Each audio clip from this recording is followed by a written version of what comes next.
Assalamualaikum warahmatullahi wabarakatuh. Alhamdulillah, selalu kita mengucapkan kalimat suci ini dalam keadaan senang dan sedih, dalam keadaan lagi lapang dan lagi sempit, dalam keadaan sehat ataupun sakit. Karena orang beriman akan selalu bergantung pada Tuhannya, dan dia selalu menjadikan kalimat mulia ini sebagai kalimat yang membasahi bibirnya, sehingga selalu ada saja jalan keluar dan fasilitas yang sempurna dari Sang Pencipta Allah. Juga kita panjatkan salam hormat kita, salawat dan taslim yang telah diperintahkan oleh Sang Pencipta Allah agar diucapkan selalu setiap saat untuk manusia yang telah disempurnakan jalur nasabnya, fisiknya dan ilmunya, dan dinobatkan menjadi penutup para nabi dan rasul. Serta Sang Pencipta Allah menjanjikan bagi siapapun yang memberikan salam hormat kepada manusia terbaik ini akan dibalas langsung oleh Sang Pencipta 10 kali salam, yang berarti akan diberikan rahmat dan karunia dari Sang Pencipta. Maka sangat wajar kalau kita selalu mengucapkan salawat dan taslim kepada Nabi besar Muhammad sallallahu alaihi wasallam. Pada pertemuan kita yang sebelumnya sudah panjang lebar kita menjelaskan peperangan yang sangat mulia, perang Khandaq, dan juga beberapa kejadian-kejadian dari mukjizat baginda Nabi sallallahu alaihi wasallam, sampai kita mengambil waktu kurang lebih 3,5 jam karena menjelaskan dua peperangan sekaligus, perang Khandaq sampai selesai, dan juga perang Bani Quraidah, suku Yahudi yang telah berkhianat, yang akhirnya diperangi oleh Nabi SAW. Dan kita sudah tahu bagaimana Sa'ad bin Mu'adz radhiyallahu anhu menghakimi atau menghukum laki-laki mereka dan juga perempuan dan anak-anak mereka. Tentu teman-teman sekalian, setelah selesai perang Khandaq ini, ada banyak sekali suku-suku Arab tadinya yang ikut partisipasi. Induknya adalah Quraisy, Sulaim, dan Ghatafan. Juga dua suku Yahudi, Kainuqa dan Nadhir. Tetapi ada suku-suku lain juga, suku-suku kecil dari bangsa Arab ini yang ikut. Dan kita lihat setelah bubarnya perang Ahzab, selesainya pasukan Ahzab terbubarkan dengan hikmah Allah, dengan angin topan yang Allah kirim dengan musim dingin, dan juga masuk Islamnya Naim bin Mas'ud radhiyallahu anhu yang akhirnya memecah belahkan pasukan Ahzab sehingga mereka terkalahkan. Maka Nabi SAW bersabda dengan kalimat mulia, mulai hari ini Quraisy tidak akan pernah memerangi kita lagi, tapi kita yang akan memeranginya. Nabi SAW mengajarkan kepada kita sebuah hukum syariat yang penting sekali, yaitu menghukum orang-orang yang pernah menyerang muslimin. Selain daripada hukum syari yang sudah kita jelaskan juga pada pertemuan sebelumnya, kalau pengkhianat agama yang membahayakan muslimin, hukumnya dikisos, dipenggal, dibunuh. Ya. Sebagaimana Nabi SAW mendukung pendapat Sa'ad bin Mu'adz pada saat mengeluarkan hukum 700 pasukan perang suku Quraidah dibunuh. Kali ini kita akan bahas insya Allah ke depannya upaya Nabi SAW menghukum suku-suku Arab yang ikut partisipasi dalam perang Ahzab. Satu persatu oleh Nabi SAW diserang untuk menunjukkan kemuliaan Islam. Dan sudah kita titik beratkan juga pertemuan yang sebelumnya, kalau setiap orang muslim bergerak, berusaha, ya, maka pasti Allah SWT akan berkahi. Apalagi dalam membela agama Allah Sang Pencipta. Tidak usah melihat jumlah kita berapa, sesederhana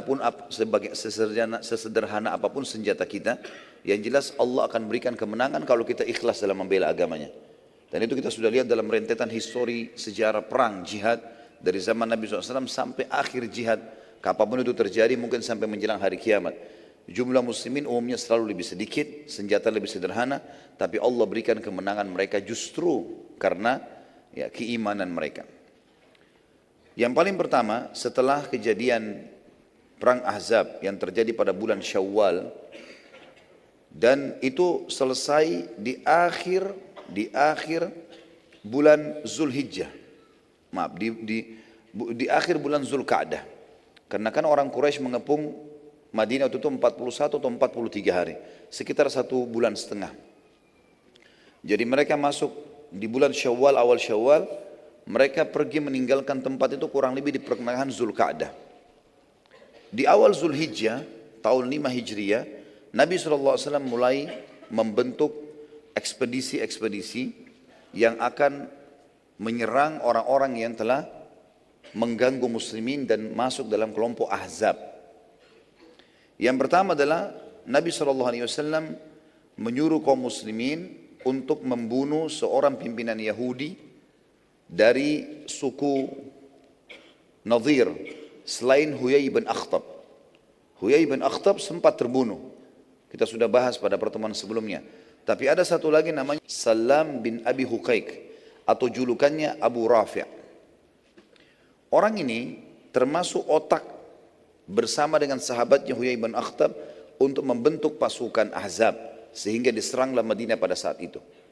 Maka Huyai bin Akhtab sudah mati, temannya dia. Tinggal dia ini yang harus dibunuh karena dia menjadi otaknya. Dan Abu Rafi' ini punya banyak keburukan. Sebelum terjadi perang Ahzab pun, setiap kali dia mendapatkan ada suku Arab yang siap dibayar, yang penting kacauin Madinah, ganggu muslimin, penyair-penyair yang bisa merusak nama Nabi SAW, melantunkan syair yang menghina Islam, atau ada penari-penari perempuan yang bisa menari lalu menghina dengan tariannya, dengan lagunya, dengan lantunan lagunya muslimin, maka dibiayai oleh orang ini.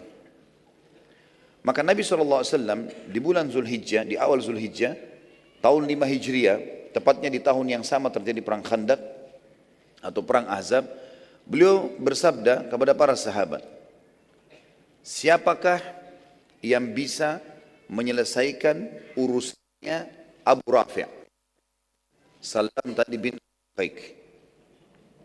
Maka ada dua riwayat Bukhari menjelaskan kepada kita. Tentu teman-teman sekalian, ada satu juga kepala Yahudi namanya Ka'ab bin Ashraf. Orang ini telah dibunuh oleh orang-orang Aus, suku Aus. Nabi SAW juga pernah suruh bunuh Ka'ab bin Ashraf ini. Dan dibunuh oleh orang-orang Aus. Berhasil. Dan ternyata betul, setelah mati kepala-kepala suku atau pemimpin-pemimpin kelompok-kelompok atau gerombolan yang buruk ini, maka semua bawahannya berhenti untuk menyerang. Tidak lagi menyebarkan masalah untuk muslimin. Karena yang bunuh Ka'ab bin Ashraf dan Nabi SAW puji orang-orang yang membunuhnya dari suku Aus, maka kali ini suku Khazraj. Sudah sering saya ulangi, Ansar terdiri dari dua suku, Aus dan Khazraj. Maka mereka ini setelah Islam dinamakan Ansar. Sebelum Islam mereka selalu bertempur yang satu sama yang lain. Suku Aus berhasil menjalankan perintah Nabi membunuh Ka'ab bin Ashraf, salah satu orang Yahudi yang paling berbahaya juga, yang sangat berbahaya bagi muslimin. Sekarang Khazraj mengatakan, ya Rasulullah, dulu kan Aus yang membunuh Ka'ab bin Ashraf. Sekarang Salam bin Abi Huqaiq, biarkan kami yang bunuh. Abu Rafi' ini izinkan kami. Kata Nabi SAW, baiklah. Maka Nabi SAW mengatakan, siapa yang akan pergi? Berdirilah 5 orang dari suku Khazraj. Yang pertama, dan ini sahabat yang berhasil nanti menjalankan misi adalah Abdullah bin Abi Atiq. Abdullah bin Abi Atiq radhiyallahu anhu. Kemudian datang yang kedua, Mas'ud bin Sinan.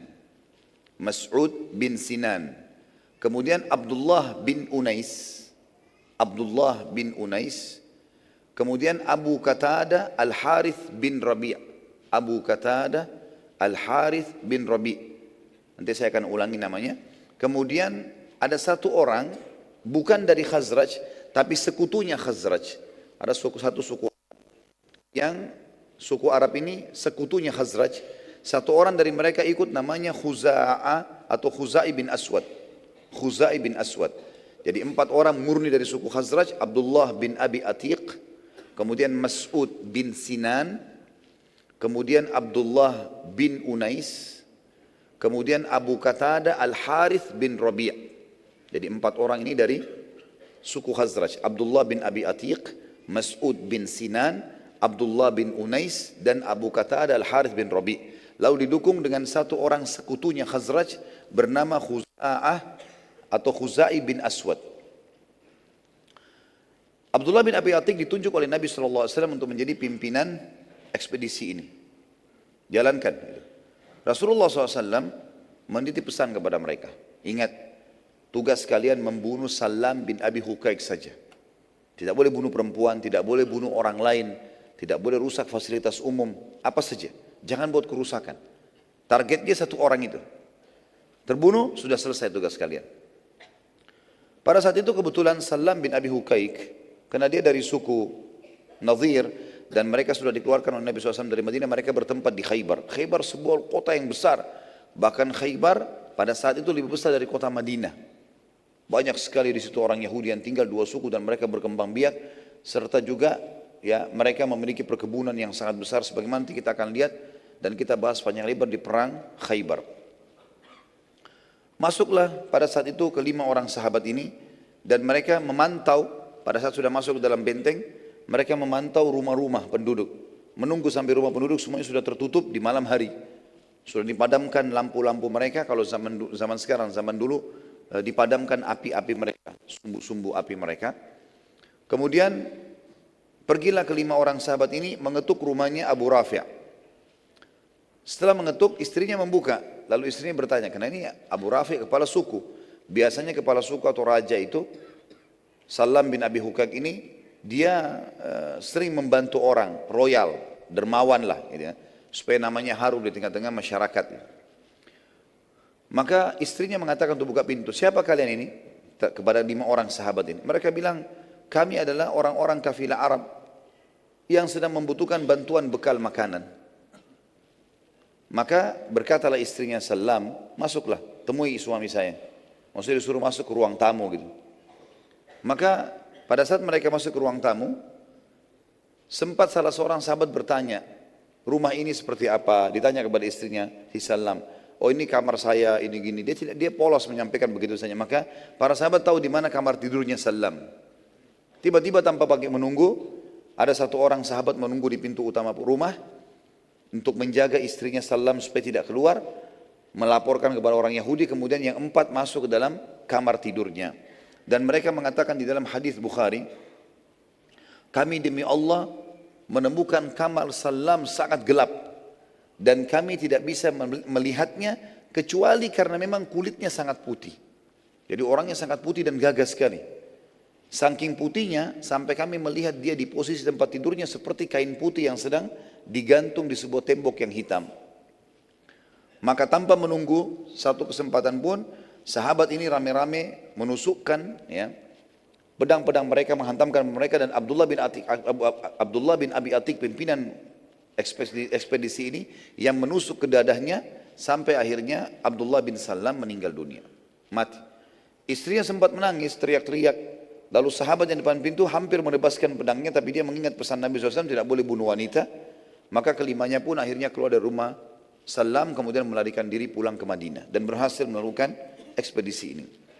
Dalam riwayat Bukhari yang lain diceritakan, Nabi SAW selesai sholat 5 waktu di masjid.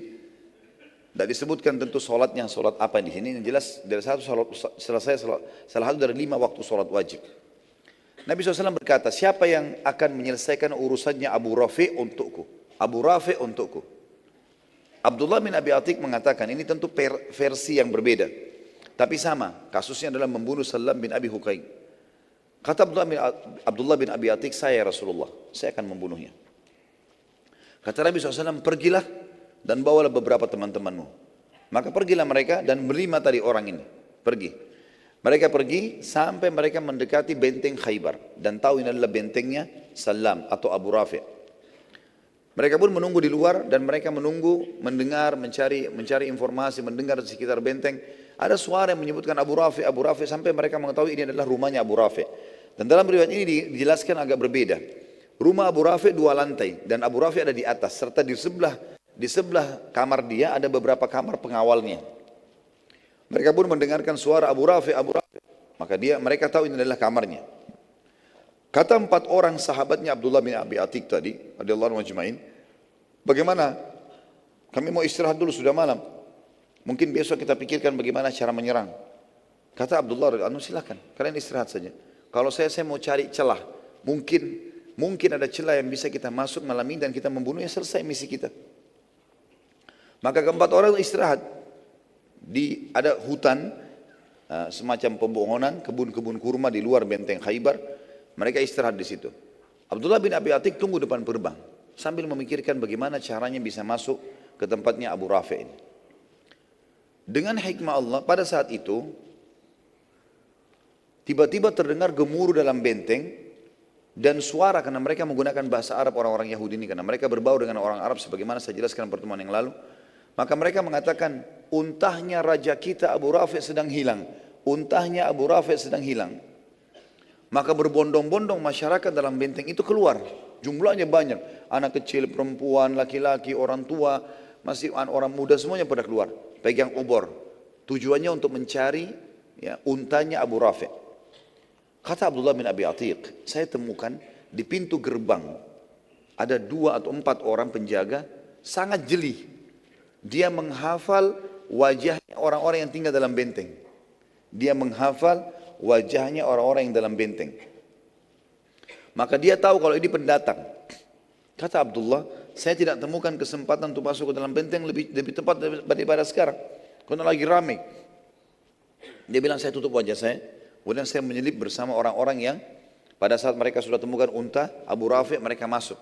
Lalu saya dengarkan di telinga saya di kiri kanan pintu gerbang ini, penjaga mengatakan, cepatlah, cepatlah, jangan ada penyelip yang masuk. Kata Abdullah, saya pun masuk.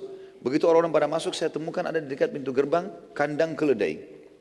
Dan hewan keledai ini, semoga Allah muliakan kita tentunya. Kandang keledai ini, teman-teman sekalian, dan saya bahasakan ini, semoga Allah muliakan. Kita kalau menyebutkan nama hewan, tempat kotoran, kita lebih baik mengatakan semoga Allah memuliakan kita.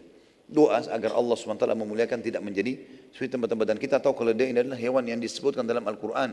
Suaranya sangat mungkar. Dan haram dimakan kalau keledai yang hidup bersama manusia. Walaupun dia tidak bertaring. Maka yang terjadi teman-teman sekalian, kata Abdullah bin Abi Atiq, saya masuk ke kandang keledai, dan keledai ini hewan yang sangat diam.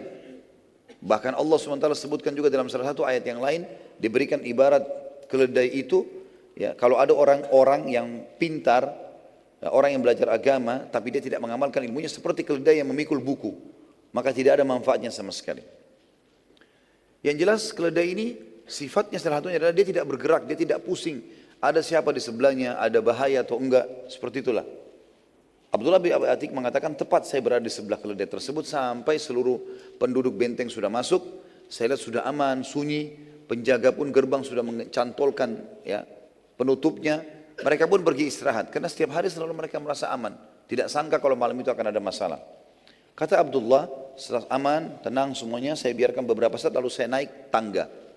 Kemudian saya masuk menuju ke arah yang tadi dianggap rumahnya Salam bin Abi Hukaik atau Abu Rafi' ini. Dia bilang, saya pun menutup pintu-pintu rumah-rumah yang di kamar-kamar di sekitarnya, pintu-pintu pengawal. Jadi pintunya mereka kalau mau pergi jauh biasanya ditaruh ada cantolan, digembokin gitu yang ditutup. Kayak zaman sekarang, zaman sekarang sudah ada juga kunci ya. Zaman dulu juga begitu, mereka pasang besi, mereka cantol dan mereka gembokin. Yang jelas Abdullah mengatakan saya menutup semua ruangan-ruangan di sebelah ruangan Abu Rafi', lalu saya masuk. Saya temukan sangat gelap. Dan Ibnu Hajar rahimahullah dalam Fathul Bari Sahih, syarahnya Sahih Bukhari, mengatakan bahwasanya Abdullah bin Abi Atiq ini dalam terjemahan pribadinya memiliki mata yang rabun. Tapi orangnya sangat pemberani, gitu kan. Di malam hari dia tidak bisa lihat, apalagi orang yang normal saja tidak bisa lihat, apalagi orang yang rabun. Kayak sekarang mungkin orang yang berkacamata, cuma zaman dulu kan tidak ada kacamata. Yang jelas Abdullah mengatakan saya masuk, saya buka pintunya gelap sekali. Saya nggak tahu di mana arahnya Salamin atau Abu Rafi'. Lalu saya menggunakan suara saya sambil mengatakan, Abu Rafi', di mana kamu? Abu Rafi' tahu suara-suara pengawalnya. Ini suara asing. Lalu dia mengatakan, siapa kamu? Tiba-tiba kata Abdullah, begitu saya dengar suaranya dari arah tertentu, saya ke sana, lalu saya tebaskan pedang saya. Lalu kemudian saya kembali ke pintu, karena gelap sekali. Di pintu minimal masih ada cahaya di langit. Gitu. Ternyata Abu Rafi' belum mati. Masih keluar suaranya, kesakitan. Kata Abdullah, saya menggunakan kesempatan lagi, saya mengatakan, ada apa wahai Abu Rafi', dengan bahasa yang berbeda, dengan suara yang berbeda. Dia bilang. Maka Abu Rafi' mengatakan, ada orang yang berusaha bunuh saya. Kata Abdullah, begitu saya dengar suara di arah tertentu, saya kejar lagi, saya tebas lagi dengan pedang. Lalu saya ke pintu lagi. Ternyata Abu Rafi' belum mati. Dalam riwayat begitu. Lalu dia bilang, saya ubah lagi suara saya. Kenapa Abu Rafi'? Kenapa? Ada orang yang mau bunuh saya. Gitu. Tolonglah segera. Kata Abdullah, begitu saya tahu arah suara, saya ke sana. Lalu saya tancapkan pedang di dadanya sampai saya dengar tulang belakangnya bunyi. Setelah itu dia bilang, saya pun memastikan kalau dia mati. Lalu saya keluar, karena sudah tidak ada suara. Dia bilang saya turun dari tangga. Waktu saya turun dari tangga, saking buru-burunya dan anak tangga turun itu kecil, saya sempat terjatuh dan tulang kering saya, tulang kering di depan betis itu patah dia bilang. Maka saya pun mengikatnya dengan imamah saya, lalu saya berjalan dengan satu kaki. Tadi sebelum dia naik tangga, pintu gerbang sempat dibuka sama dia dan dicantolin sedikit batu. Maka dia mudah sekarang buka lalu dia pergi. Begitu dia masuk ke tengah hutan, di tempat perkebunan kurma, teman-temannya dibangunin sama dia, lalu bangun. Dia mengatakan, ada apa wahai Abdullah? Abdullah bin Abi Atik mengatakan, radhiyallahu anhu majma'in, Allah sudah membunuh musuhnya. Kata mereka, bagaimana ceritanya? Dia bilang, tadi ceritanya saya begini, saya masuk, saya seterusnya, terus ditidakkan dari awal sampai akhir. Lalu kata mereka, kalau begitu kita pulang ke Madinah malam ini, sampaikan kepada Nabi SAW.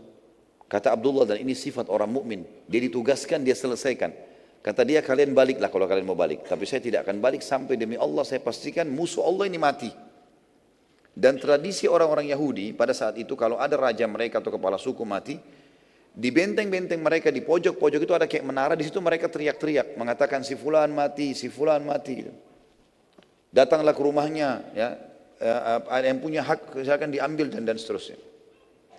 Maka pada saat itu dia bilang, saya menunggu sampai menjelang waktu subuh, saya sholat subuh. Dan mulai pada saat mulai agak terang, kata Abdullah bin Abi Atik, teman-teman sudah pulang semua ke Madinah. Dia bilang begitu saya tiba pagi hari, saya dengarkan orang-orang Yahudi di atas benteng sambil teriak mengatakan, ya, terimalah berita sedih karena Abu Rafi' raja kita sudah mati dibunuh orang, entah siapa. Dan siapa yang punya hak silakan datang ke rumahnya. Disebutkanlah seperti itu. Maka Abdullah mengatakan, Alhamdulillah saya sudah memastikan kalau tugas saya selesai. Maka dia bilang saya pun pulang ke Madinah, menyusul teman-teman saya. Teman-temannya tunggu di pintu gerbang Madinah, ketemulah. Tentu Khaybar lumayan cukup jauh, butuh waktu lama. Begitu ketemu di pintu gerbang, lalu mereka sama-sama masuk. Pada saat mereka bertemu dengan Nabi SAW, menyampaikan berita gembira. Begini ya Rasulullah ceritanya. Maka Nabi SAW mengatakan, Alhamdulillah yang telah membinasakan musuhnya. Gitu kan? Kemudian Abdullah bin Abi Atik mengatakan, tapi ya Rasulullah kaki saya patah. Saya begini ceritanya, jalan di tangga jatuh, patah tulang saya. Kata Nabi SAW, luruskan kakimu. Diluruskan, lalu baginda Nabi SAW meludahinya. Mendoakan dan meludahinya, kemudian Abdullah bin Abi Atik mengatakan, tiba-tiba saya bisa loncat seperti kaki saya tidak pernah patah sebelumnya. Tapi ini ingat, ludahnya siapa? Nabi alaihi salatu wassalam. Ya. Ini perlu dikasih bawahi, karena banyak orang jual ludahnya. Ya. La haula wa la quwata illa billah. Ludahin air tiba-tiba dijual. Ya. Maka ini perlu digarisbawahi teman-teman sekalian. Dan ini kisah tentang ekspedisi tadi Abdullah bin Abi Atiq di bulan Zulhijjah tahun 5 Hijriah.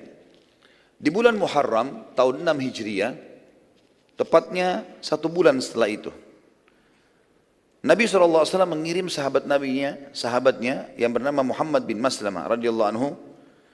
Dan sebenarnya Nabi SAW sekarang sudah targetnya Mekah ini. Targetnya sekarang sudah Mekah. Tapi sebelum menguasai Mekah dan menyerang Mekah, beliau ingin menyisir wilayah di sekitar situ. Semua nanti wilayah yang akan dilewati oleh Nabi SAW untuk ke Mekah, itu sudah aman. Termasuk sekalian menghukum suku-suku Arab yang ikut-ikutan pada perang Ahzab. Setelah kematian Abu Rafi', Nabi SAW mengutus ekspedisi pertama lagi setelah perang Ahzab, dan juga suku Quraidah yang dipimpin oleh Muhammad bin Maslamah, dan kekuatannya sebenarnya tidak besar, cuma 30 orang saja. Ekspedisi ini menuju ke wilayah Bani Qirtha di daerah Dariyah atau Dariyah.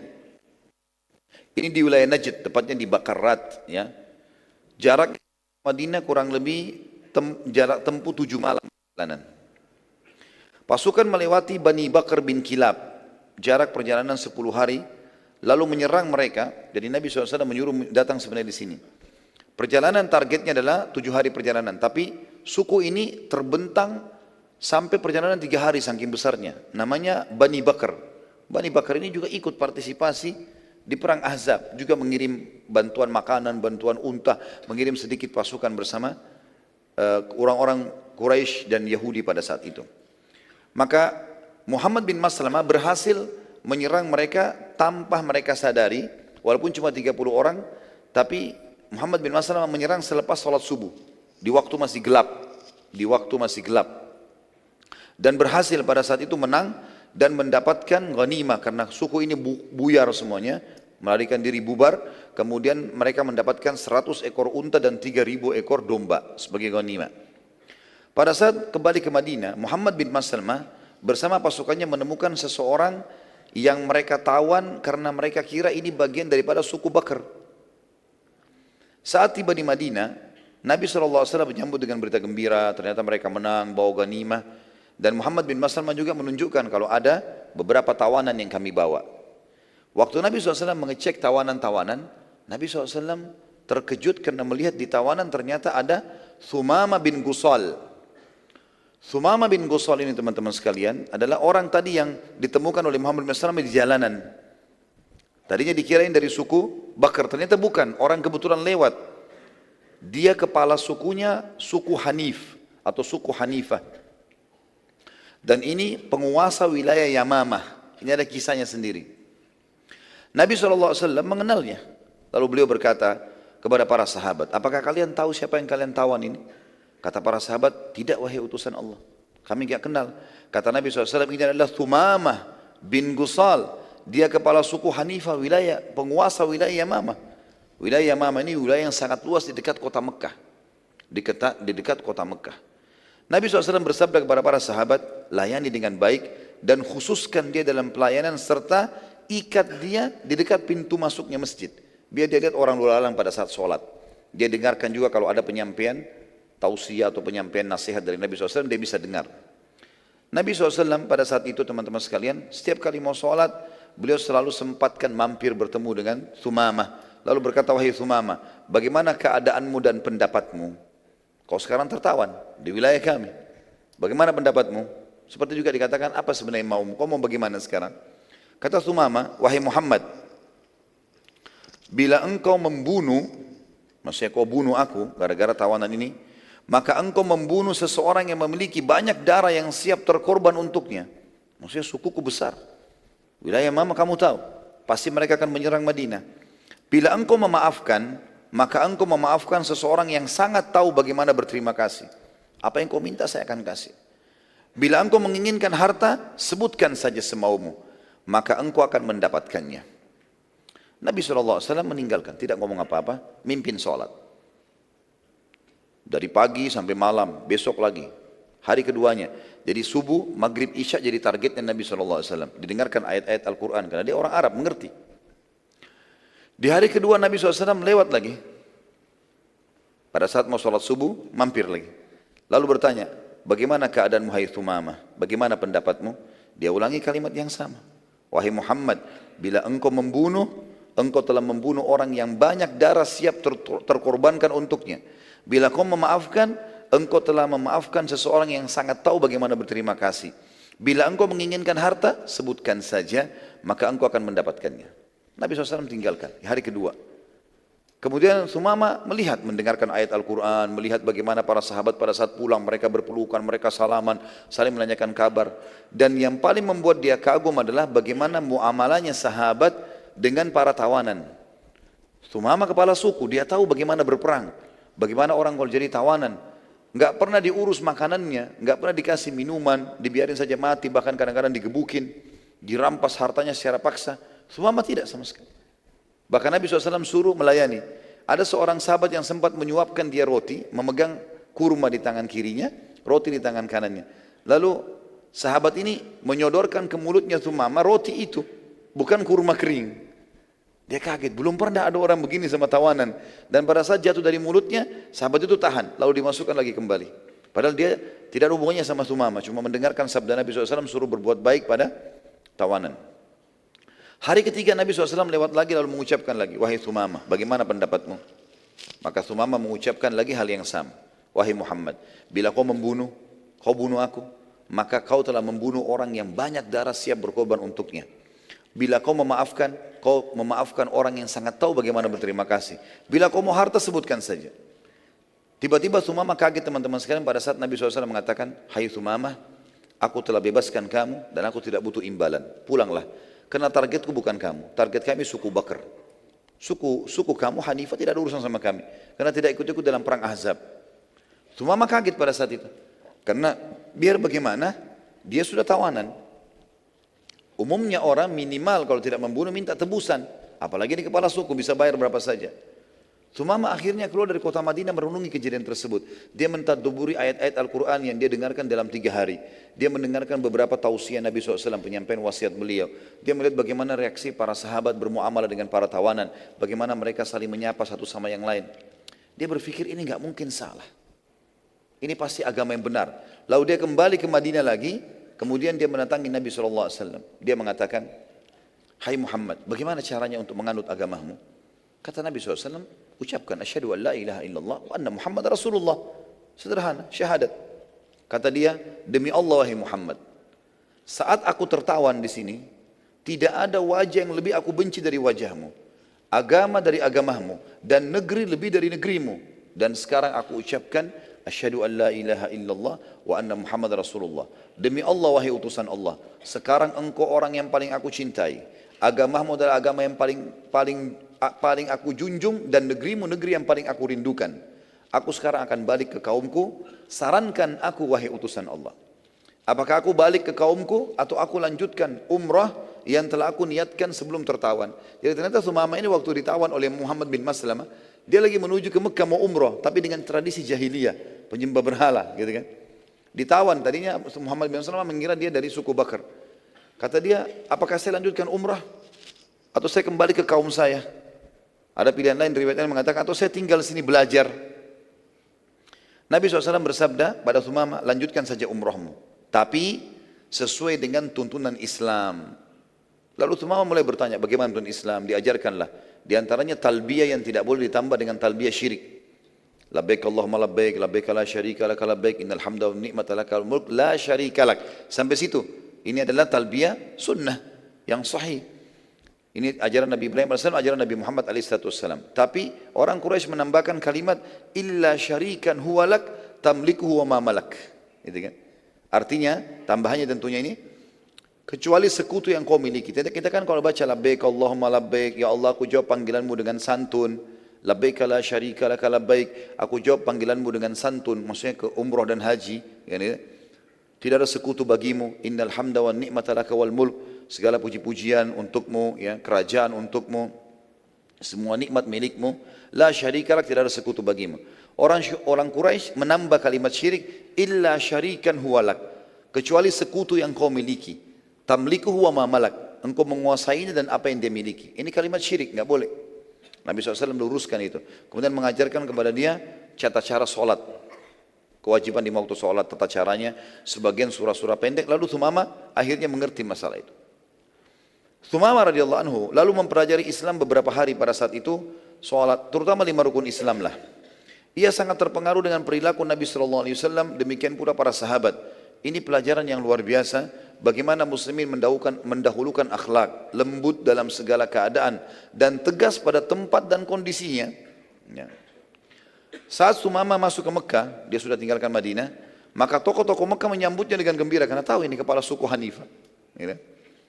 Maka orang-orang Mekah menyambutnya dengan gembira karena ia kepala suku yang terkenal, memiliki personil perang yang banyak, ya, dan juga jumlah warganya sangat banyak. Jumlah warganya itu mencapai sekitar 30.000 orang. Serta yang paling penting adalah suku Hanifah ini ternyata umumnya adalah pedagang-pedagang yang menjadi pemasok utama pangan ke Mekah. Kebutuhan dasar kayak gandum, kurma, itu semua yang masukin ke Mekah adalah suku Hanifah ini, dan mereka berada di sebelahnya atau di sekitar Mekah, ya. Jadi antara Mekah sama Jeddah, karena mereka penguasa wilayah terluas Jazirah Arab yang dikenal dengan Yamamah, ya. Sumama radhiyallahu anhu tawaf pada saat itu didampingi oleh pemuka-pemuka Quraisy.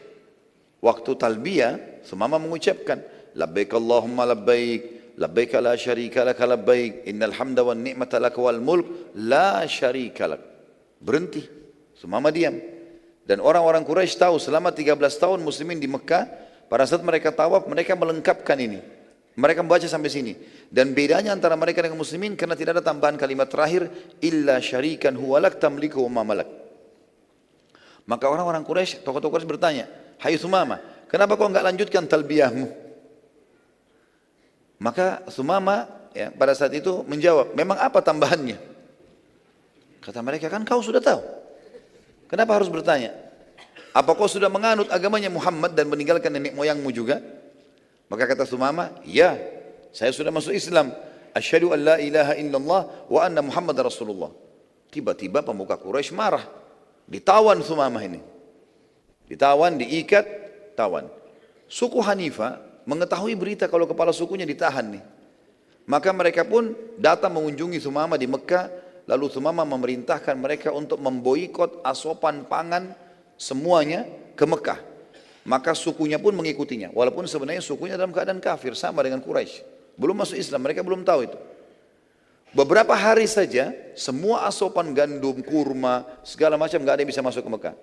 Karena ditahan. Dan pasukan Bani Hanifah menahan juga suku-suku Arab lain untuk masuk ke Mekah. Dalam hitungan 4-5 hari saja sudah kehabisan pangan mereka.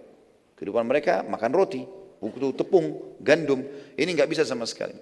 Maka akhirnya mereka pun datang kepada Sumamah dan meminta maaf dan janji akan melepaskan Sumamah. Tapi perhatikan teman-teman sekalian, orang subhanallah yang masuk Islam ikhlas karena Allah. Apa yang dilakukan Sumamah radhiyallahu anhu dengan keimanannya waktu itu, walaupun baru masuk Islam beberapa hari, dia bilang, saya akan memaafkan kalian, tapi dengan syarat. Kalian harus minta izin kepada Nabi SAW. Hubungi Madinah dulu. Kalau Muhammad, Nabi SAW izinkan saya melepaskan pangan lagi masuk, saya akan lepaskan. Kalau enggak bakalan. Orang-orang Quraisy jadi kaget ini. Gimana sekarang? Terhina sekali. Mereka harus hubungi Madinah untuk supaya ini masuk lagi asupan. Dan luar biasa bagaimana Allah menolong agamanya hanya dengan satu orang ini. Gitu kan. Maka akhirnya terpaksa orang-orang Quraisy mengirim seseorang di sana datang kemudian menyampaikan tentang kejadian Sumamah bin Gusal. Lalu Nabi SAW tersenyum sambil mengatakan, baiklah, kalau begitu saya lepaskan. Gitu kan. Sebelumnya tentu ada Abu Sufyan yang datang. Jadi orang Quraisy utus Abu Sufyan langsung, kepala suku mereka, datang ke Madinah. Abu Sufyan datang. Yang tadinya ini pemimpin perang Ahzab nih. Ya. Sekarang dia datang, dia masuk ke Madinah, dia izin baik-baik. Lalu dia mengatakan, aku memohon padamu hai Muhammad, berbuat baiklah pada kaum kerabat dan sukumu. Izinkan suku Hanifah membuka pemboikotan mereka pada Mekah. Akhirnya Nabi SAW mengizinkan dan pada saat itu tersebarlah berita satu jazirah Arab kalau Quraisy ternyata memohon dari Nabi SAW dan muslimin juga kota Madinah agar mendapatkan makanan mereka. Dan ekonomi mereka sekarang berada di tangan kaum muslimin. Berada di tangan kaum muslimin. Insya Allah sebentar kita lanjutkan lagi dengan lanjutannya ada perang suku As-Sa'ad. Allahu a'lam. Subhanakallahumma bihamdika asyhadu an la ilaha illa anta astaghfiruka wa atubu ilaik. Wassalamualaikum warahmatullahi wabarakatuh.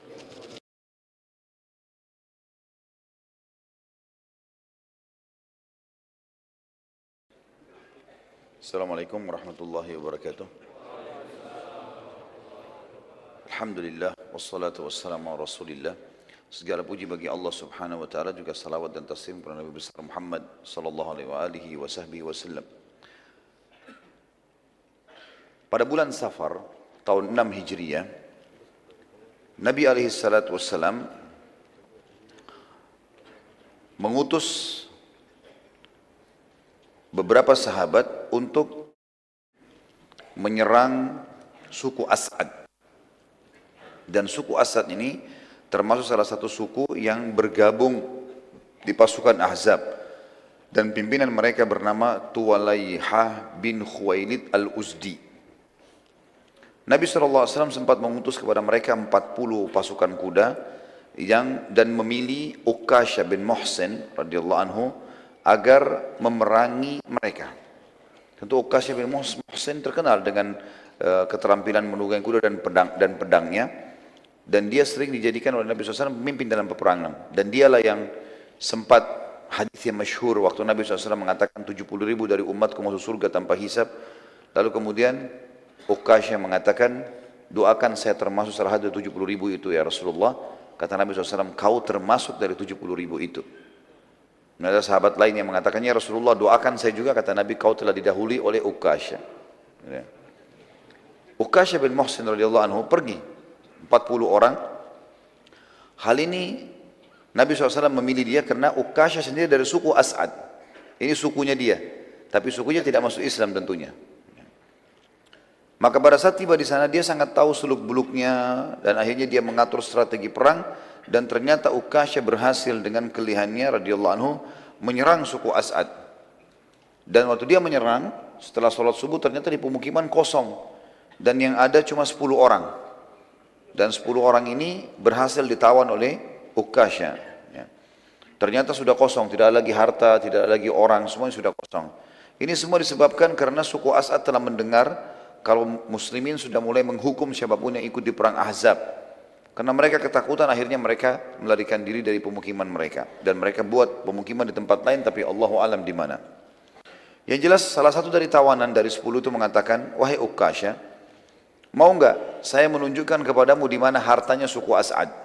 Tapi dengan syarat, kamu lepaskan saya, bebaskan saya. Kata Ukasha, baiklah. Akhirnya jalanlah pasukan muslimin 40 orang ini dengan tawanan tersebut. 10 orang, salah satunya ikut. Semua 10 ikut, tapi yang satu ini di depan menunjukkan jalan. Karena terlalu jauh masuk ke padang pasir ke dalam. Maka Ukasha jadi khawatir, jangan sampai orang ini menipu. Lalu dia kemudian kembali mengancam si tawanan ini, mengatakan, jujurlah atau kepalamu akan aku penggal. Maka orang itu pun mengatakan, percayalah, saya tidak berdusta dan buktikan sendiri. Akhirnya teman-teman sekalian, betul-betul mereka tiba di sebuah lembah, ada gunung besar, dan di belakang gunung itu ada lembah yang agak curam, agak dalam. Dan kata dia, di belakang inilah semua harta kami letakkan. Waktu Ukasha ke sana betul-betul ditemukan ternyata betul lembah itu penuh dengan unta, kambing, kemudian harta-harta mereka banyak ditimbun di situ dan suku mereka melarikan diri jauh dari tempat itu. Maka Ukasha pun memenuhi janjinya, melepaskan orang tersebut lalu membawa ghanimah yang sangat banyak. Dan ini pelajaran juga teman-teman sekalian. Kita kalau lihat pasukan-pasukan Nabi SAW tidak selamanya besar. Jumlahnya selalu kecil saja umumnya. Kebanyakan pasukan-pasukan kecil diutus 30 orang, 10 orang. Tadi kita lihat misalnya waktu membunuh Abu Rafi', Nabi cuma utus 5 orang. Tayammum punya keterampilan. Setelahnya diutus 10 orang. Ini diutus 40 orang. Gitu kan. Dan kita lihat juga nanti ada pasukan Nabi SAW jumlahnya 200 orang. Jadi pasukan tidak terlalu besar sebenarnya. Tapi selalu memang umat Islam memperlihatkan kalau mereka punya kekuatan. Sehingga musuh itu tidak berani untuk mengganggu kaum muslimin sebagaimana keadaan sekarang ini karena umat Islam banyak lalai, akhirnya musuh mau melakukan apa saja itu mereka bisa lakukan gitu. Selanjutnya ada peperangan juga, tepatnya di bulan Jumadil Ula, tadi bulan Safar, beberapa bulan setelah itu di bulan Jumadil Ula, Nabi SAW juga memerangi Bani Lihyan, suku Lihyan. Suku Lihyan ini agak berbeda sedikit, mereka tidak ada hubungannya sama perang Ahzab. Tapi kalau teman-teman ingat, pelajaran kita di pekan di bulan yang lalu, ada penjelasan tentang beberapa suku dari Lihyan ini datang pura-pura masuk Islam di Madinah, kemudian mereka meminta beberapa sahabat Nabi penghafal Quran diminta diantar ke sukunya. Ternyata pada saat tiba di wilayah dekat Quraisy, mereka berkhianat. Mereka menjual sahabat ini ya, kepada suku-suku yang akhirnya menjual lagi sahabat ini ke orang-orang Quraisy. Dan akhirnya ada 6 orang sahabat yang terbunuh pada saat itu. Suku Lihyan ini diantaranya salah satunya Asim. Ya, kalau masih ingat ada kisah Asim radhiyallahu anhu, orang yang pernah dijanjikan oleh keturunannya Bani Abdiddar. Ada satu perempuan di Mekah yang mengatakan siapa yang bisa membunuh Asim, karena dia membunuh beberapa orang yang memegang bendera Quraisy di perang Uhud. Maka saya akan bersihkan batoknya lalu kemudian saya akan isikan dengan emas. Ya, kurang lebih seperti itulah. Yang jelas suku Bani Lihyan ini yang menjadi pengkhianat tadi. Nabi SAW pada saat itu membawa 200 pasukan personil pada saat itu. Dan ini dikatakan gazwah. Kalau tadi sebelumnya sariyah. Kalau masih ingat istilah-istilah ini tentu teman-teman sekalian, sariyah adalah pasukan 3 orang sampai kurang lebih 100 atau 200 orang diistilahkan dengan sariyah. Dan ini umumnya Nabi SAW tidak ikut. Tapi kalau Nabi SAW ikut, walaupun jumlahnya sedikit, dinamakan gazwah. Kalau pasukan besar, Nabi tidak ikut lebih dari 1000 orang, 500 orang, namanya ma'rakah. Ibnu Qayyim rahimahullah menceritakan, Rasulullah SAW menuju ke Bani Lihyan 6 bulan setelah perang Bani Quraidah. Kurang lebih 6 bulan setelah perang Bani Quraidah. Ya. Yang kita sudah sebutkan perang Bani Quraidah sebelumnya. Rasulullah SAW hendak menyerang Bani Lihyan dengan membawa 200 personel pasukan dan beliau memimpin sendiri, makanya dinamakan Ghazwah. Dan wilayah yang beliau tuju, beliau iklankan akan menyerang negeri Syam. Padahal Nabi SAW tidak menginginkan negeri Syam. Ini salah satu strategi perang Nabi SAW. Beliau mengiklankan wilayah tertentu, tapi beliau tidak berbohong. Betul-betul beliau menuju ke wilayah itu. Tapi kemudian beliau dari sana mengatur strategi untuk menyerang musuh yang jadi target. Pada saat itu Nabi SAW mengamanahkan kota Madinah agar menjadi pemimpin pengganti beliau Abdullah bin Ummi Maktum radhiyallahu anhu. Tepatnya tiba di sebuah lembah namanya Guran, dan sekarang ini di pemerintahan Saudi namanya wilayah Khulais. Kurang lebih jaraknya 87 km dari kota Madinah. Salah satu lembah yang terdekat dengan wilayah Lihyan.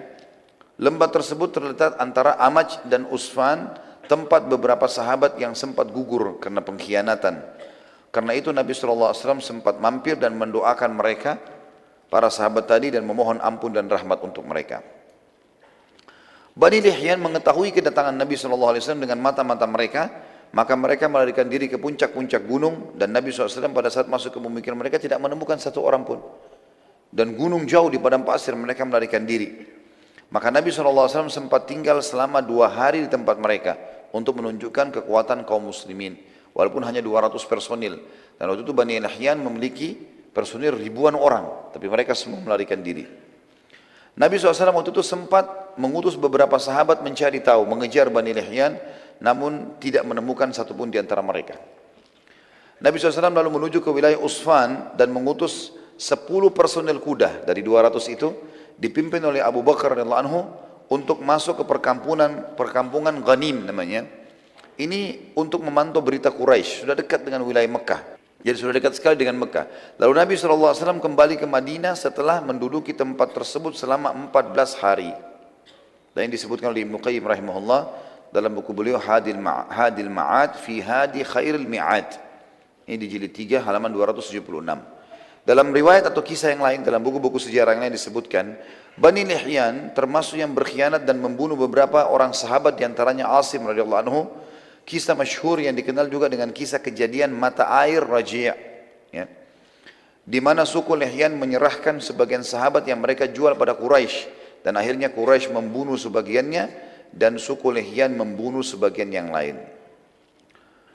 Suku Lihyan dalam kisah yang lain ini, retorika penyampaian yang lain, suku Lihyan mendengar bahwasanya muslimin mulai memerangi satu persatu siapapun yang ikut dalam perang Ahzab, maka mereka berhati-hati sekali dan mereka menyebarkan sebanyak mungkin mata-mata.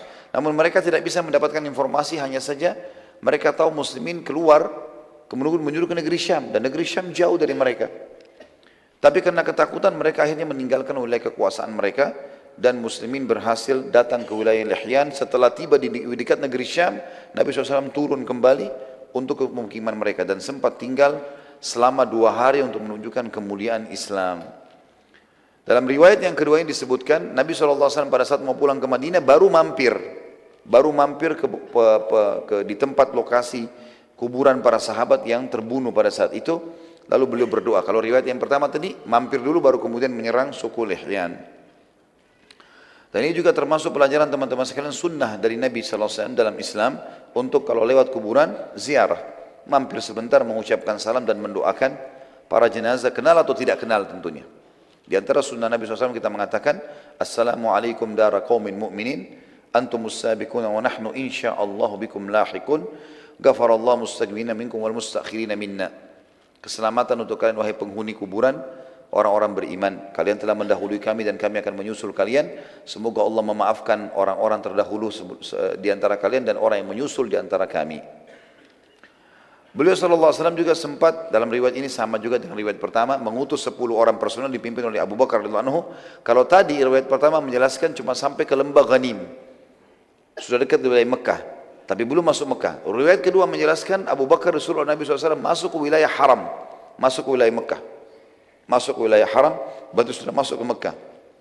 Tidak buat apa-apa, hanya sekedar menampakkan diri pada Quraisy. Beberapa saat orang-orang Quraisy bingung melihat, kalau sudah ada begini dengan pasukan perang, walaupun cuma 10 orang, berarti ada pasukan besar di belakangnya. Tugasnya cuma itu saja. Kemudian Abu Bakar disuruh balik lagi, berkumpul dengan pasukan muslimin. Dan ini strategi perang Nabi SAW.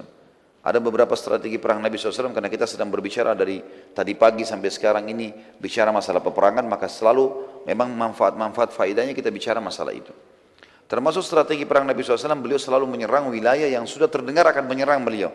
Beliau tidak pernah menunggu, kecuali kepepet. Kayak kasus Ahzab, mereka tiba-tiba sudah bentuk pasukan dan memang sudah berjalan. Maka Nabi SAW melawan dan bertahan. Selebihnya bertawakal kepada Allah Subhanahu Wa Taala. Juga beliau selalu mengutus pasukan-pasukan kecil menakut-nakuti musuh, yang dikenal dengan Sariyah. 6 orang, 10 orang, 20 orang, ini paling banyak Nabi SAW kirim. Selalu aktif dalam masalah militer ini untuk mengintai, memata-matai, melihat, ya, membela kebenaran dan seterusnya.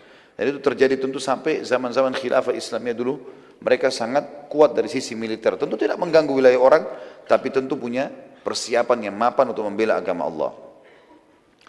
Waktu itu tersebar berita, karena pasukan 10 orang Abu Bakar sempat masuk wilayah haram kemudian pulang, kalau muslimin sudah menyerang Mekah. Dan muslimin yang beberapa waktu lalu sempat dikepung di Ahzab dengan pasukan Ahzab, sekarang malah mereka yang keluar menyerang dan menghukum siapapun yang ikut. Padahal jumlahnya cuma 200 orang personel. Tapi Nabi SAW sini memperbaiki nama baiknya muslimin yang tadinya dikepung 10.000 orang, walaupun dianggap Quraisy kalah karena tidak bisa menembus Madinah, tapi beliau ingin tidak mau orang-orang lain tamak lagi melakukan perbuatan yang sama. Maka beliau mengutus pasukan untuk menghukum suku-suku ini, dan semuanya rata-rata kalah dengan pasukan muslimin. Pada saat balik ke Madinah, Nabi SAW sempat mampir ke sebuah tempat namanya Rabwah.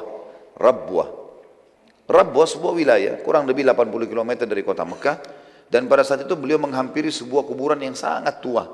Dan kata Abu Bakar dan Umar radhiyallahu anhuma, kami melihat Nabi SAW menangis terisak-isak, yang belum pernah kami lihat beliau menangis seperti itu kecuali pada saat melihat jenazahnya pamannya Hamzah di Uhud. Maka kami pun bertanya, ya Rasulullah, kuburan siapa ini? Lalu Nabi SAW menjawab mengatakan, ini kuburan ibuku, sesungguhnya aku telah meminta kepada Allah agar menziarahi kuburan ibuku dan aku diizinkan, dan aku memohon ampun untuk ibuku dan Allah tidak mengizinkannya. Selanjutnya ada juga gazwa yang lain, adalah gazwa Dhi Qird. Perang ini teman-teman sekalian tertuju untuk menyerang suku Ghatafan. Ghatafan kalau masih ingat, kalau teman-teman yang ikut tadi bahasan kita di pagi, perang Khandak atau perang Ahzab, ada beberapa induk-induk suku yang memang paling besar personilnya. Di antaranya Ghatafan, ada Quraisy 4.000, Ghatafan 4.000, dan ada 10.000 personil, berarti ada 2.000 lagi sisanya dari suku-suku Arab kecil-kecil dan orang-orang Yahudi, Qainuqa dan Nadhir. Nabi SAW waktu itu mengingatkan muslimin tentang pemimpin Ghatafan yang bernama Uyainah bin Muhsin. Uyainah bin Muhsin sempat waktu perang Khandak kemarin, ya, yang kemarin beberapa bulan lalu terjadi di Madinah, kan Nabi sempat negosiasi sama Uyainah. Kalau masih ingat tadi pagi kan saya jelaskan, maka negosiasi, pulang saja kamu, jangan ikut perang-perang sama Ahzab, kami akan kasih kamu 1/4 hasil Madinah. Nggak mau dia, dalam setahun kamu ambil 1/4 hasil Madinah, nggak mau, negosiasi sampai setengah. Tapi karena waktu sudah setuju dengan setengah, Nabi SAW serahkan kepada Sa'ad ibn Mu'ad dan Sa'ad ibn Ubadah radhiyallahu anhuma, dua pimpinan Madinah, Ansar. Kalau mereka setuju, kalau kalian setuju silahkan berikan. Tapi ternyata keduanya menolak dan menanyakan, ya Rasulullah, apakah ini wahyu atau hanya keinginan anda pribadi atau strategi perang? Kata Nabi SAW, tentunya ini bukan wahyu, ini juga bukan keinginan saya karena saya tidak mau. Kemudian beliau mengatakan ini hanya strategi perang. Maka Sa'ad ibn Ubadah dan Sa'ad ibn Mu'ad radhiyallahu anhuma mengatakan, ya Rasulullah, demi Allah Ghatafan sebelum kami masuk Islam, jangankan sudah masuk Islam, sebelum masuk Islam mereka tidak pernah mendapatkan satu butir kurma dari kami kecuali mereka beli atau kami yang memberi, gitu kan. Maka demi Allah sekarang kami tidak akan kasih sama sekali, yang mereka miliki hanya pedang saja. Suku Ghatafan ini teman-teman sekalian memang akan diserang oleh Nabi SAW, rencananya begitu, karena mereka termasuk pasukan yang bergabung di Ahzab. Tapi belum saatnya sekarang. Hanya saja terjadi perang atau gazwa Dhi Qird ini, karena ini Dhi Qird nama wilayah ya, wilayah. Karena rupanya Uyainah bin Muhsin ini yang diberikan julukan Nabi SAW si bodoh yang dipatuhi, ya, karena dia instruksinya aneh-aneh. Tapi apapun yang dia bilang, 10.000 orang pasukannya siap menyerang, ikut dengan dia. Dia mengutus anaknya yang bernama Khuzarah. Khuzarah ini disuruh serang Madinah, tapi dia bawa pasukan kecil. Dia cuma bawa pasukan 200-300 orang, gitu kan. Pada saat dia tiba di Madinah, muslimin lagi lalai, maksudnya tidak ada yang tahu kalau akan ada penyerangan, dan memang dia juga tidak berani untuk masuk ke dalam Madinah. Dia lihat di pinggir kota Madinah ada kebun-kebun kurma, rupanya situ ada petani sahabat sama istrinya lagi di kebun kurma, lagi istirahat mau makan siang. Di sebelahnya ada beberapa ekor unta yang lagi diternak di kandang. Salah satunya adalah kuda dan unta Nabi SAW. Tiba-tiba Khuzarah nyerang, dibunuh si petani muslim itu, lalu istrinya diambil. Kemudian unta dan kuda tadi ada 2-3 ekor unta dibawa. Itu unta dan kuda Nabi SAW. Setelah itu dia punya melarikan diri, Khuzarah melarikan diri. Ada beberapa petani di sebelah kebun itu lihat kejadian. Khuzarah sudah melarikan diri, tidak berani menyerang Madinah walaupun dia punya ratusan pasukan. Lalu kemudian mereka mengatakan, wahai muslimin, terjadi penyerangan. Muslimin jadi penyerangan. Mereka berusaha lari masuk ke dalam gerbang Madinah untuk menyampaikan kepada baginda Nabi SAW. Di tengah jalan mereka ketemu dengan seorang sahabat yang mulia namanya Salamah bin Aqwa. Ini Salamah bin Aqwa, teman-teman sekalian, sahabat yang terkenal juara lari. Luar biasa kalau dia lari. Sampai dalam buku-buku sejarah dikatakan dia kalau lari bisa mengalahkan kuda. Jadi sahabat yang luar biasa. Dan sahabat ini terkenal sekali dengan keberaniannya. Ada beberapa kelebihan disebutkan ya. Beraninya luar biasa. Sebanyak apapun musuh dilawan walaupun dia sendiri. Yang kedua keterampilan duel. Kalau gulat, berdua, main pedang, ahli. Kemudian juga dia paling hebat kalau berkelahi itu dalam jalan kaki, tidak menggunakan kendaraan. Dan dia terkenal dengan kecepatan larinya. Waktu beberapa petani masuk pintu gerbang Madinah, Salamah bin Aqwa lagi lewat. Mereka mengatakan, muslimin pengkhianatan, suku Ghatafan datang menyerang. Kata Salamah, di mana mereka? Salamah bin Aqwa. Kata petani, sudah lari. Mereka membunuh satu orang petani dan satu istrinya dibawa lari dan mengambil unta dan kuda Nabi SAW. Maka kata Salamah, baiklah, sampaikan ke Nabi SAW dan aku akan menyusul mereka dengan 2 kakiku ini.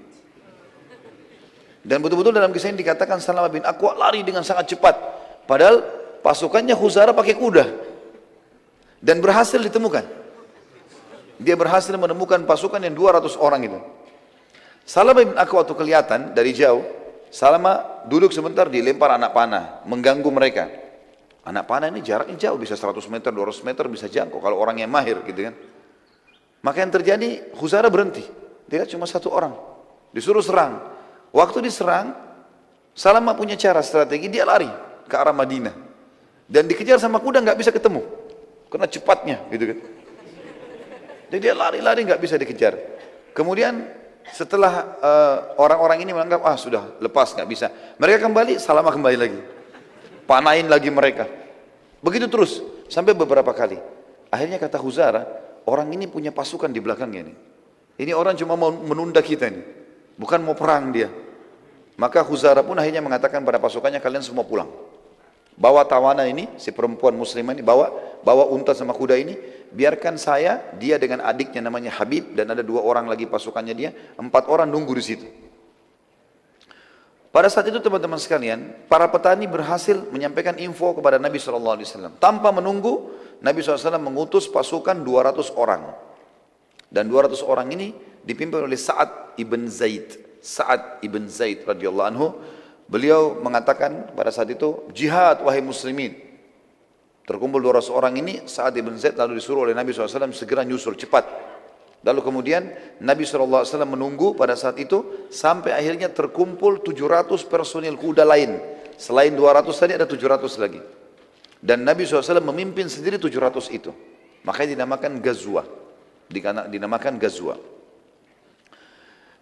Salamah bin Aqwa terus saja beradu sama 4 orang ini. Tapi Salamah bin Aqwa berusaha menghindar dari 4 orang ini karena yang dia mau kejar yang banyak tadi, yang ratusan itu.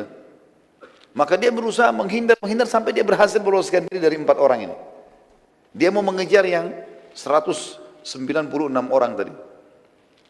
Maka yang 4 orang ini tiba-tiba kaget pada saat itu waktu mereka mau kejar Salamah.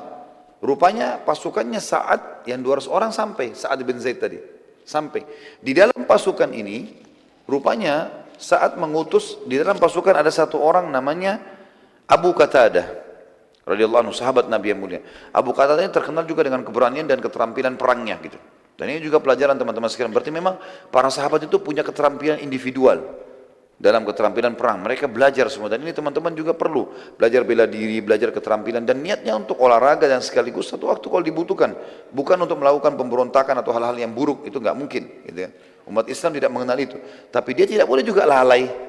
Nggak boleh dia tidak punya sama sekali kemahiran.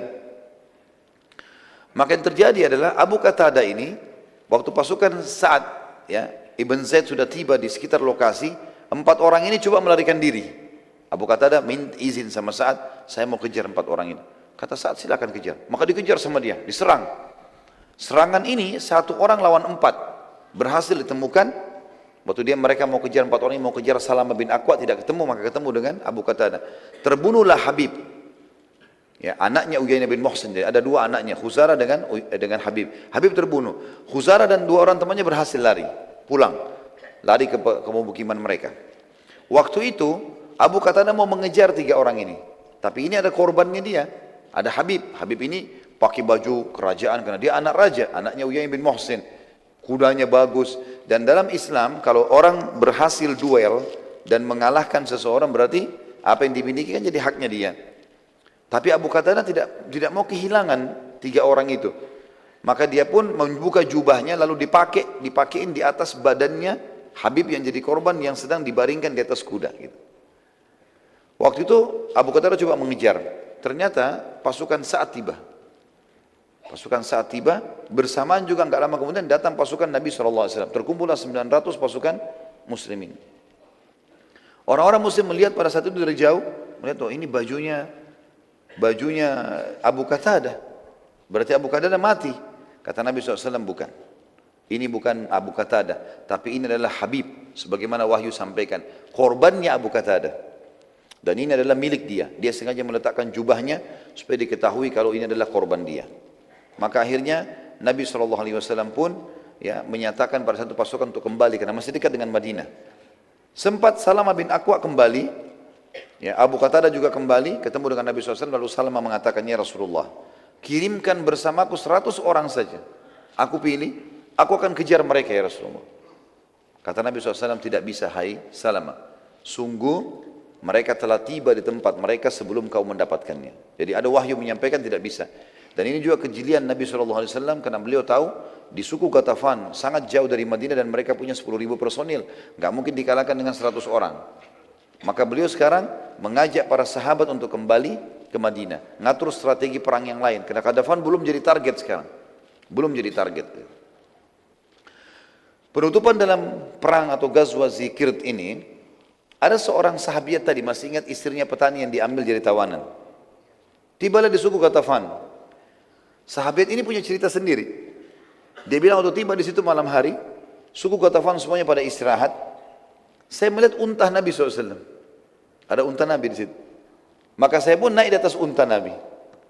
Lalu saya berdoa kepada Allah, ya Allah, aku tidak tahu jalan menuju ke Madinah. Dan aku sedang ditawan oleh musuh-musuhmu. Maka tuntunlah unta ini agar sampai ke Madinah. Kata wanita ini, saya pun naik di atasnya tanpa melihat jalan ke depan. Malam hari, jalan sendiri. Tiba-tiba saja di pagi hari, waktu terang matahari sudah sampai di pintu gerbang Madinah. Gitu. Dengan kuasa Allah, Allah selamatkan dia. Maka setelah sampai ke Madinah, dia mengatakan, bila Allah, waktu sebelum sampai di Madinah lagi perjalanan, dia mengatakan, bila Allah menyelamatkanku, maka aku akan menyembelih unta ini untuk Allah. Sampai di Madinah, perempuan ini sampai langsung masjid Nabi SAW dan menyampaikan, ya Rasulullah, begini kejadiannya. Dan Alhamdulillah Allah selamatkan saya. Tapi saya punya nazar ya Rasulullah. Saya mau, kalau saya selamat, saya mau sembelih unta ini. Kata Nabi SAW, sungguh buruk balasanmu untuk unta ini. Dengan izin Allah dia telah menyelamatkanmu, lalu engkau menyembelihnya. Dari sisi lain, bagaimana bisa engkau menazarkan sesuatu sementara engkau tidak memilikinya? Ini untaku, ini bukan unta kamu. Bagaimana kau nazar mau sembelih? Gitu kan? Akhirnya dari sini juga keluar sebuah hukum syar'i dalam buku fikih kita, tidak boleh bernazar kepada hal yang bukan dimiliki. Kalau saya sembuh penyakit, saya mau sedekahin buahnya tetangga. Tak boleh. Bukan punya dia. Bagaimana caranya? Jadi ini hukum syar'i, karena seperti perempuan ini tadi lakukan. Kemudian selanjutnya ada ekspedisi Dzi Khussah, ya. Dipimpin oleh Muhammad bin Maslamah, Dzi Khussah, ya. Menuju ke pemukiman suku Tha'labah, dan juga suku Tha'labah ini termasuk orang yang partisipasi dalam perang Ahzab. Nabi SAW mengirim pasukan kecil yang dipimpin oleh Muhammad bin Maslamah, jumlahnya mereka 10 orang saja, untuk mengetahui keadaan suku Tha'labah. Namun ternyata suku Tha'labah ini, teman-teman sekalian, telah mempersiapkan diri dan mereka sudah berjaga-jaga jauh dari wilayah mereka, karena mereka sudah dengar Nabi SAW sudah menghukum orang-orang yang ikut dalam perang Ahzab. Muhammad bin Maslamah itu radhiyallahu anhu dan teman-temannya, karena cuma 10 orang, tidak menyangka kalau pasukan suku Tha'labah telah siaga, sehingga mereka masih santai saja karena masih jauh dari wilayah suku Tha'labah. Kurang lebih perjalanan masih 1-2 hari sampai ke sana. Itu suku Tha'labah rupanya sudah kirim mata-matanya ke sana. Dan diletakkan di tempat itu 100 orang dari suku Tha'labah. Maka waktu suku Tha'labah melihat Muhammad bin Maslamah dan mengetahui ini adalah pasukan muslimin walaupun 10 orang, maka tiba-tiba mereka menyerang, dan semua yang bersama Muhammad bin Maslamah mati, terbunuh 9 orang, dan Muhammad bin Maslamah sendiri yang sempat selamat. Itu pun Muhammad bin Maslamah radhiyallahu anhu terluka parah. Dan Muhammad bin Maslamah menceritakan, aku menutup kedua kelopak mataku seakan-akan aku adalah orang yang sudah meninggal dunia. Ya. Kemudian mereka pun berusaha menendang, menusukin dengan pedang, memastikan kalau semua sudah mati. Maka terdengarlah suara mereka mengatakan, mereka sudah mati, lalu mereka meninggalkan. Kata Muhammad bin Maslamah, teman-temanku semua sudah mati, terbunuh, mati syahid, kecuali aku yang masih luka parah. Aku terus menutup mataku karena khawatir jangan sampai mereka masih melihat. Karena luka parah, gak bisa melawan. 100 orang gitu. Maka pada saat itu pun dia mengatakan, tiba-tiba aku mendengar ada suara kuda yang mendekat, dan aku terus menutup mataku sampai aku mendengarkan dia mengatakan, inna lillahi wa inna ilaihi raji'un. Maka Muhammad bin Maslamah membuka matanya sambil mengatakan, wahai muslim, aku masih hidup maka tolonglah aku. Ternyata dia adalah seorang muslim yang mau datang menuju ke Madinah untuk bertemu dengan Nabi SAW. Saat Nabi SAW mengetahui persiapan suku Tha'labah, maka beliau SAW mengutus pasukan besar akhirnya, yang dipimpin oleh Abu Ubaidah bin Jarrah radhiyallahu anhu, dan akhirnya Abu Ubaidah menyerang mereka suku Tha'labah sampai ke pemukimannya dan berhasil memporak-porandakan mereka, yang akhirnya mereka dikalahkan. Dan Abu Ubaidah bin Jarrah sempat menawan seseorang yang akhirnya setelah tiba di Madinah ia pun masuk Islam. Orang itu masuk Islam dan dia membawa banyak sekali ghanimah. Selanjutnya Sariyah Jamuh. Sariyah berarti Nabi tidak ikut SAW dan pasukan kecil. Dikenal dengan Sariyah Jamuh. Nabi SAW mengutus, ya, kurang lebih pada saat itu awalnya cuma kecil, 70 orang. Setelahnya Nabi SAW membentuk pasukan yang besar, sekalian dilengkapkan jadi 700 orang. Awalnya kata ulama sejarah menjadi Sariyah dan akhirnya menjadi sebuah pasukan. Dikenal dengan Sariyah Jamuh karena awalnya cuma 70 orang. Dipimpin oleh Zaid bin Harithah radhiyallahu anhu. Zaid bin Harithah adalah mantan anak angkat Nabi SAW, karena sudah tidak ada lagi istilah itu setelah dilarang oleh Allah Subhanahu wa taala untuk menjadi anak angkat Nabi alaihi salatu wassalam. Ia tujuannya untuk menyerang suku Sulaim. Saya sudah jelaskan juga, saya ulangi kembali, suku-suku yang besar bergabung di Ahzab adalah Quraisy, Ghatafan, Sulaim. Kemudian Nadhir dan Qainuqa. Nadhir dan Qainuqa suku Yahudi. Tujuannya menyerang suku Sulaim dan yang ikut partisipasi dalam perang Ahzab, dan mereka melarikan diri. Sisa-sisa suku yang terlibat ada di sekitar suku Sulaim juga sekalian diserang oleh Zaid bin Harithah dan berhasil mengalahkan mereka. Pada saat itu Nabi SAW mengikuti keadaan suku-suku Arab yang hidup saling menyerang. Pada saat itu Nabi SAW mengikuti keadaan suku-suku Arab yang hidup saling menyerang dan merebut kekuasaan satu sama yang lain. Setelah itu Nabi SAW mendakwahi mereka. Dan Nabi SAW pada saat mengirim pasukan ini, beliau sekalian menitip pesan kepada Zaid bin Harithah, serang kalau ada suku-suku yang juga ikut, yang kecil-kecil yang ikut, serang semuanya di sekitar situ. Setelah dikalahkan tadi suku Sulaim ini, yang lainnya juga pada dikalahkan. Dan Nabi SAW mengatakan, dan perhatikan, Kalau ada suku-suku Arab di situ yang tidak ikut Ahzab, tapi kerja mereka selalu hidup dari peperangan, maka ajak mereka damai, lalu dakwakan Islam kepada mereka. Dan ini Zaid bin Harithah berhasil menjalankan misinya. Kemudian ada Hamlat Ishq. Hamlat Ishq. Ya. Ishq, teman-teman sekalian, sebuah wilayah yang dipenuhi dengan kebun-kebun luas dan padat, dan sangat cocok bagi yang mau menyembunyikan diri. Diistilahkan dengan Ishq. Pasukan yang dipimpin oleh Zaid bin Harithah dengan jumlah 150 personil, tujuannya adalah kafilah dagang Quraisy. Jadi setelah Zaid bin Harithah balik ke Madinah, Nabi SAW utus lagi kembali. Tapi sekali ini bukan lagi dengan 700 orang, tapi dengan 150 orang saja.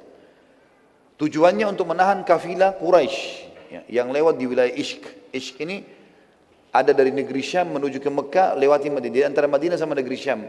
Sebuah wilayah yang rindang sekali, karena di situ ada lembah.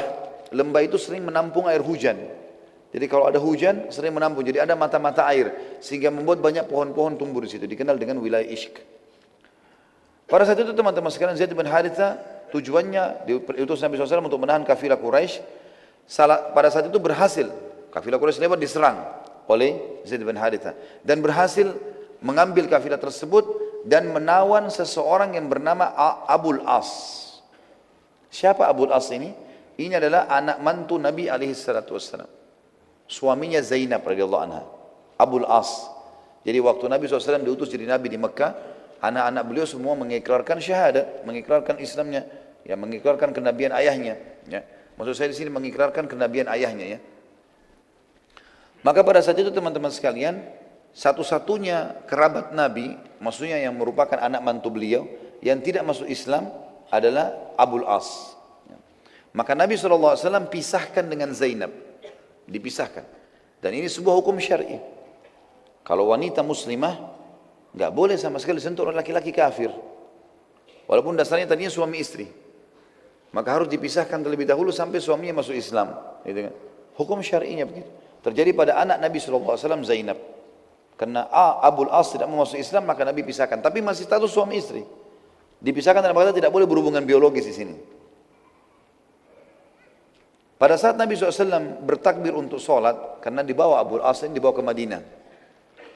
Rupanya Abul As ini tahu kalau Zainab ada, dan Zainab belum menikah dengan muslimin. Walaupun sudah sekian tahun pisah. Kan sekarang kasusnya sudah tahun ke-6 Hijriah. Berarti sudah 6 tahun hijrah. Kasus dakwanya Nabi SAW di Mekah 13 tahun. Di awal Islam, tahun pertama masa kenabian, jadi 13 tahun di Mekah, tahun pertamanya Abul As sudah tidak mau masuk Islam. Berarti Abul As sudah pisah sama Zainab lama sekali nih. 13 tahun di Mekah, tambah lagi 6 tahun di Madinah ini. Gitu. Sudah lama sekali, belasan tahun. Abul As tahu informasi kalau Zainab belum menikah. Maka dia pun mengirim informasi, minta tolong kepada muslim yang sedang menawannya, menjaganya. Sampaikan kepada Zainab salam saya, dan tolong ya tebus saya.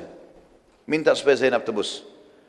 Dalam sebuah riwayat Bukhari dijelaskan Nabi SAW pada saat ya, sholat subuh dan seluruh sahabat ikut sholat bertakbir, tiba-tiba saja selesai sholat, ada suara dari saf perempuan, suaranya Zainab. Zainab mengatakan, sungguh aku telah melindungi Abul As. Sungguh aku telah melindungi Abul As. Selesai salam, Nabi SAW tanya para sahabat, apakah kalian dengar apa yang tadi saya dengarkan? Kata mereka, iya ya Rasulullah. Kata Nabi SAW, demi Allah aku benar-benar tidak tahu menahu masalah tersebut. Saya tidak tahu ini kalau dalam pasukan tadi, dalam tawanan itu ada Abul As. Saya juga tidak tahu kalau anak saya Zainab mau minta melindungi mantan suaminya ini. Gitu kan. Maka perkara ini aku serahkan pada kalian, terserah. Muslimin ambil keputusan. Serentak seluruh sahabat berkata, sebagai penghormatan pada anda wahai utusan Allah, kami menghormati Zainab. Dan karena itu kami bebaskan Abul As. Para sahabat pun akhirnya membebaskan Abul As. Dan serentak para sahabat juga sepakat membebaskan semua tawanan sebagai penghormatan pada kedudukan Abul As yang masih statusnya anak mantu Nabi cuma dalam keadaan kafir. Saat Abul As melihat kemuliaan akhlak para sahabat, bukan cuma dia yang dibebasin, tawanan bisa dibunuh setiap saat. Bukan cuma dia, tapi teman-temannya semua dibebaskan karena justru memuliakan dia. Maka ia pun pamit pulang ke Mekah kepada Nabi SAW. Tentu dia belum kembali sama Zainab ini. dalam keadaan kafir. Kemudian dia kembali ke Mekah, lalu dia kembalikan semua amanah yang dititipkan sama dia. Jadi rupanya setelah Nabi SAW tinggalkan Mekah, yang dipercaya oleh penduduk Mekah adalah Abul As, anak mantu Nabi SAW ini. Berikanlah amanah-amanah, karena dulu Nabi SAW tempat penitipan harta-hartanya orang-orang Mekah. Maka Abul As mengembalikan semua seraya dia berkata, apakah masih ada hak kalian padaku, hai penduduk Mekah, hai Quraisy, penduduk Mekah, ya, yang mengamanahkan harta kepada Abul As berkata, sudah semua, dan kami selalu menemukanmu jujur dan juga menjaga amanah. Abul As berkata, ketahuilah wahai penduduk Mekah, asyhadu an la ilaha illallah wa anna Muhammad Rasulullah. Akhirnya Abul As masuk Islam pada saat itu. Kemudian dia kembali ke Madinah, dan kemudian dia menyampaikan kepada Nabi SAW. Nabi SAW lalu dia mengatakan lagi, ya Rasulullah, saya sudah masuk Islam, asyhadu an la ilaha illallah wa anna Muhammad Rasulullah. Dan pada saat itu Nabi SAW mengembalikan Abul As dengan Zainab. Spontan, langsung jadi suami istri. Enggak melalui akad nikah lagi. Dan ini juga keluar sebuah hukum syar'i. Sebuah hukum syar'i di mana memang, ya, kalau orang dalam kondisi seperti ini, suaminya kafir, maka mereka dipisahkan secara biologis. Tapi kalau suami sudah masuk Islam, maka disatukan lagi walaupun sudah berlalu beberapa tahun. Tentu secara hukum syar'i, si muslimah ini, kalau seandainya terpisahkan oleh suaminya, ya, dan dia mau menikah dengan laki-laki muslim, ada syarat, ada hukum syar'inya juga. Terjadi beberapa sahabiat-sahabiat Nabi dari Mekah yang hijrah ke Madinah, suaminya mereka dalam kondisi kafir. Karena yang hijrah dari Mekah kan ada yang laki-lakinya muslim, istrinya tetap kafir, seperti Abdurrahman bin Auf radhiyallahu anhu. Istrinya nggak mau masuk Islam, dia ke Madinah lalu dia menikah sama wanita Ansar. Ada juga penduduk Mekah aslinya, penduduk Mekah asli perempuan masuk Islam, suaminya nggak mau, lalu mereka hijrah ke Madinah. Allah Subhanahu wa taala melarang mengembalikan mereka ke suami-suami mereka. Setelah mereka suaminya seperti menyampaikan isu yang tidak benar, mengatakan Muhammad telah merebut istri-istri kami. Tapi firman Allah turun melarang, tidak boleh mukminah dikembalikan kepada laki-laki musyrik, haram buat mereka itu, nggak boleh sama sekali. Maka ada beberapa sahabat yang sempat mau menikahi perempuan-perempuan dari Mekah ini. Keluarlah syariat pada saat itu, Nabi SAW mengatakan, kalau kau mau nikahi, maka kembalikanlah mahar suaminya itu. Dari dulu suaminya kasih apa? Misalnya kasih, kalau Indonesia misalnya uang 10 juta, maka bayar 10 juta itu, kembalikan kepada suami yang kafir, barulah terhitung cerai, boleh dinikahi.